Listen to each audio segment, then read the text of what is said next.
وهاي تخيلوا يا جماعة رايحة لوين؟ ترى ما لابسة عباية في البيت. فاروح بقالة الحي اشتري منها حليب ومالتيزر.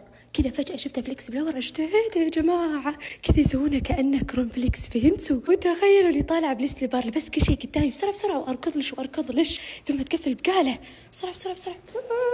الله حسيبش اللي صورت المقطع وخلتني اشوفه. عاد اذا شافت شيء طيف الطفطوفي مستحيل تخليه في خاطرها. تقول ليش طالعه؟ لان البقالات هي توصل لي لاني ابغى غرضين. اساسا بقاله قريبه لو اركض وصلت. شفت سوى البقاله هويز طع وصلتها. ان شاء الله ما حد يركز على ميكي موس والشراب اللي في رجلي. وصلنا البقاله ان شاء الله كل شيء ابغاه عنده ولا بخنقه ازنطه كذا. يا لبيه لقيته. طبعا ما راح اخذ الكبيره دي احسها غاليه، اخاف انه ما يعجبني فعشان كذا لا احس مره مغامره الكبيره. في هذه احس عجبتني 8 ريال، حجمها احس حلو، يعني مو لي مره صغيره ولا مره كبيره. فهمتوا؟ مكان الحليب باخذ هذا الحجم. صح انه ودي بقليل الدسم يعني دايت وكذا، فبس والله اخذت الاغراض وقلت خليني اروح اخذ من القهوه اللي هنا عندنا قريبه. مره واحده اتقهوى وكذا. كنا الساعه 12 والناس صاحيه. يا لبي بس احس بالامان لما اشوف في ناس موجوده عشان ما انخطف. يمه وصلت القهوه. قهوتي اليوم بارد. ثانك يو. نحتسي قهوتنا وبعدها نسوي ترند 2 قدر. يلا على البيت ويلا ليتس جو على المطبخ. وهذه بسم الله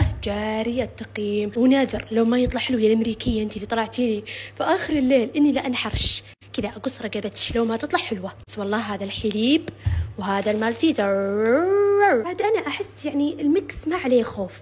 فهمتوا؟ بس ان شاء الله ندوب الشوكولاته هذه اللي في المالتيزرز. بس والله الحين بنقصها من هنيه ونحط الحليب. وهذه بسم الله نقطع القرطاسه.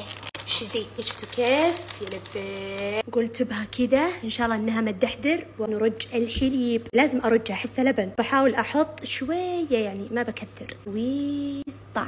لا لا لا لا لا لا تنكمشين تكفين. قعدي كذا تكفين. ايوه وغرق الغرقان اكثر. هلا احس انها رقدت. الو امل اصحي. كفين مو بالحين خلينا نخلص الترند. بس انه كذا حلو الحليب ما ودي اكثر. فبس والله الحين نفتح الملعقه ونقلبه كذا وناكله. تقلب يا غالي. خليها لامة تذوب الشوكولاتة. يا لبي احس واضح عليه ياخذ العقل. بتذوب